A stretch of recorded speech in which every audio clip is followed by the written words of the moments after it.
Hi everyone, welcome back to Asha kitchen. ಎಲ್ಲರಿಗೂ ನಮಸ್ಕಾರ ರೀ. ಎಲ್ಲರೂ ಹೆಂಗಿದ್ದೀರಿ? ಐ ಹೋಪ್ ಎಲ್ಲರೂ ಆರಾಮದಿರ ಅನ್ಕೊಂಡು ಇವತ್ತಿನ ವಿಡಿಯೋ ನಾನು ಶುರು ಮಾಡ್ತೀನಿ. ಓಕೆ, ಬನ್ನಿ ಮತ್ತೆ ತಡ ಯಾಕೆ.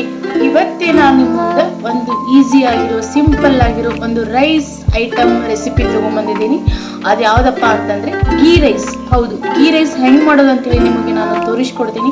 ಹಾಗೆ ಗೀ ರೈಸ್ ಮಾಡೋಕೆ ಏನೇನು ಬೇಕಂತೇಳಿ ನೋಡೋಣ. ಅದಕ್ಕಿಂತ ಮುಂಚೆ ನನ್ನ ಚಾನಲನ್ನು ಇನ್ನೂ ಯಾರೆಲ್ಲ ಸಬ್ಸ್ಕ್ರೈಬ್ ಮಾಡ್ಕೊಂಡಿಲ್ಲ, ಪ್ಲೀಸ್ ಸಬ್ಸ್ಕ್ರೈಬ್ ಮಾಡ್ಕೊಳ್ಳಿ.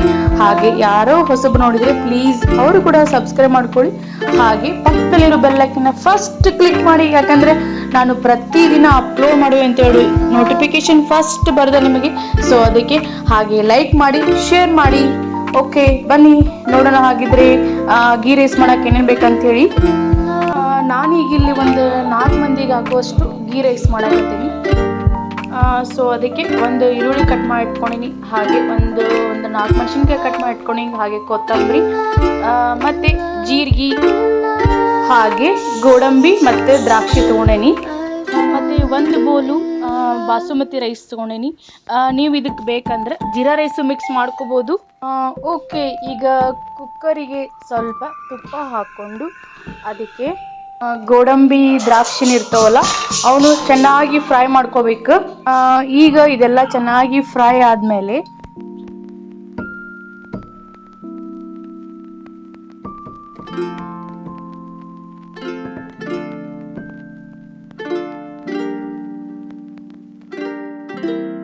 ಹಾಗೆ ಏಲಕ್ಕಿನೂ ಹಾಕ್ಬೇಕು, ಸ್ವಲ್ಪ 1-2 ಏಲಕ್ಕಿ ಹಾಕ್ಬೇಕು. ಹಾಗೆ ಜೀರಿಗೆ ನಿಮಗೆ ಎಷ್ಟು ಬೇಕು ಅಷ್ಟು ಹಾಕಬೇಕು.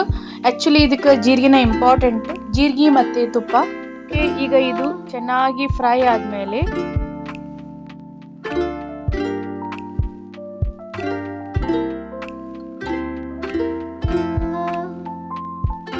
ಈರುಳ್ಳಿ, ಮೆಣಸಿನ್ಕಾಯಿ ಮತ್ತು ಕೊತ್ತಂಬರಿ ಏನು ಕಟ್ ಮಾಡ್ಕೊಂಡಿರ್ತೇವಲ್ಲ ಅದನ್ನು ಕೂಡ ಹಾಕಿ ಚೆನ್ನಾಗಿ ಫ್ರೈ ಮಾಡಬೇಕು.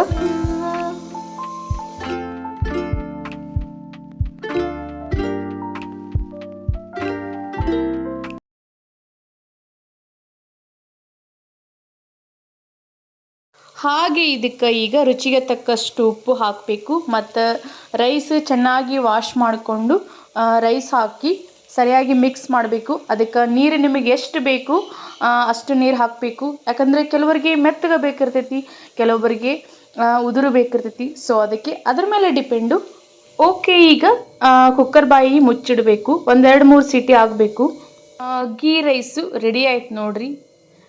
ಎಷ್ಟು ಚೆನ್ನಾಗಿ ಬಂದಿತ್ತು ನೋಡಿ, ಉದುರು ಉದುರಾಗಿ. ಇದ್ರ ಜೊತೆ ನೀವು ಗ್ರೀನ್ ಚಿಲ್ಲಿ ಚಿಕನ್ ಅಥವಾ ಮೊಸರು ಬಜ್ಜಿ ಆದರೂ ನಡಿತೈತಿ. ಏನೂ ಇಲ್ಲಪ್ಪ ಅಂತಂದರೆ ಉಪ್ಪಿನಕಾಯಿ ಹಚ್ಕೊಂಡು ತಿಂದುಬಿಟ್ರೆ ಅದರೊಳಗಿರೋ ಆನಂದನೇ ಬೇರೆ ರೀ. ಸೊ ಅದಕ್ಕೆ ನೀವು ಒಂದು ಸರಿ ಈ ಥರ ಟ್ರೈ ಮಾಡಿ ನೋಡಿ ಮನೆಯೊಳಗೆ. ತುಂಬ ಟೇಸ್ಟಿಯಾಗಿರ್ತೈತಿ. ಹಾಗೆ ಮಕ್ಕಳಿಗೂ ಕೂಡ ತುಂಬ ಇಷ್ಟ ಆಗ್ತೈತಿ. ಓಕೆ, ಮುಂದಿನ ವಿಡಿಯೋದಲ್ಲಿ ಇದೇ ರೀತಿ ಟೇಸ್ಟಿ ಆಗಿರುವಂಥ ಒಳ್ಳೆ ರೆಸಿಪಿಯೊಂದಿಗೆ ನಿಮ್ಮ ಮುಂದೆ ಬರ್ತೀನಿ. ಹಾಗಿದ್ರೆ okay, bye, see you next video.